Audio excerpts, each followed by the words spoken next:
Rinya Nakamura, he put everybody on notice. He said, hey, listen, I am the full package. I can strike, I can wrestle. Fernie Garcia, very experienced, a dude right here who I really thought had a legit shot at that upset play. But AJ, I got to give you some credit. Everything you pretty much said in the pre-show came to fruition. The grappling was just simply too much. And Garcia couldn't do anything from being stuck underneath Rinya Nakamura. I will say the tenacity and the durability, the ability to just say, I will not quit. I will not get straight arm locked. I will not do any of that stuff. That was actually legitimately impressive. I don't know if you took note or not, but what did you think?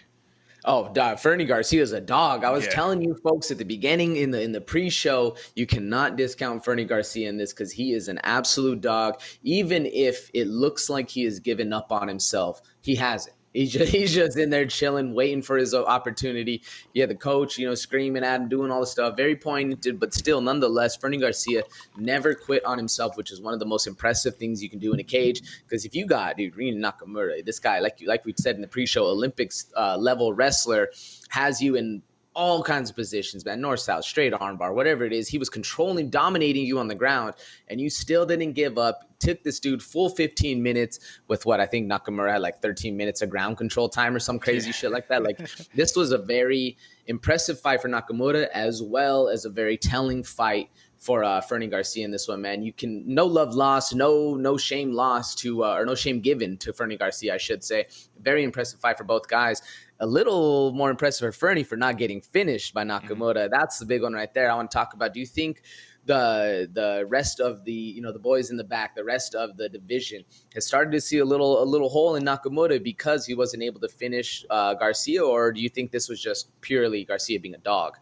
No, I think this was Garcia being a dog. I think anybody who's followed Garcia's career knew that this would not be an easy out. And then Rinya Nakamura, even with his 9.5 minutes of control time in that fight, did say after the fight, hey, all respect to this dude. I tried to be the first guy to finish him. Let's not forget that. He even knew. He's like, I want to be the first guy to finish him. Couldn't quite get it done, but he'll get it done the next go round. And I imagine that he will. Listen, the context behind this bout is everybody was smashing under 2.5 rounds on this guy. Everybody was smashing the minus 135 TKO or going to be an early finish prop. Like everybody on Twitter, everybody, that was the play, like fight day before the fight, stuff like that, right?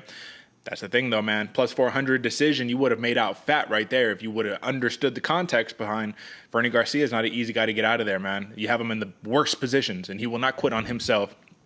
But that poses the question here, AJ, 0-3 in the UFC. Do we see Fernie Garcia again grace the octagon? Yes, I do, Derek, because of the grit and determination. That's what Uncle Dana likes. Uncle Dana likes people who are willing to step in there whenever, and do the job that's at hand. Fernie Garcia is that company, man. But hopefully they give him something a little bit better, man. A little, maybe a layup if they can. I don't see that happening for Fernie Garcia, though. I do think they're going to give him another up-and-comer that's just an absolute dog. If he loses this next one, then I don't think we're going to see him anymore. But you never know. Fernie Garcia, like I said, you can never discount a guy who is willing to do whatever it takes, whenever it takes, and he's an absolute dog when he does.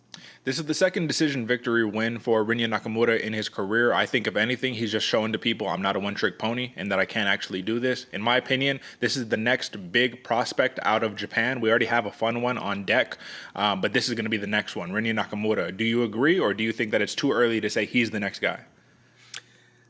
If we're saying that he's the next guy always, like above everybody else, I would disagree with you, Derek, but he is the next prospect out of Japan that will be kind of making the leap over into the main stage. It's kind of hard sometimes where these fighters from different countries to really make a big splash, especially in the American scene.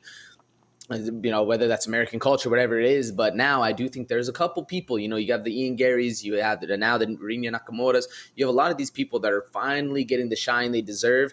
And I do think he'll be the next Japanese star. I think it's Tatsuro Taira, Rinya Nakamura. And they could even out here depending on the success of both fighters in the near future. So that's my bet right there. I'm really hyped up on Rinya Nakamura. Big win.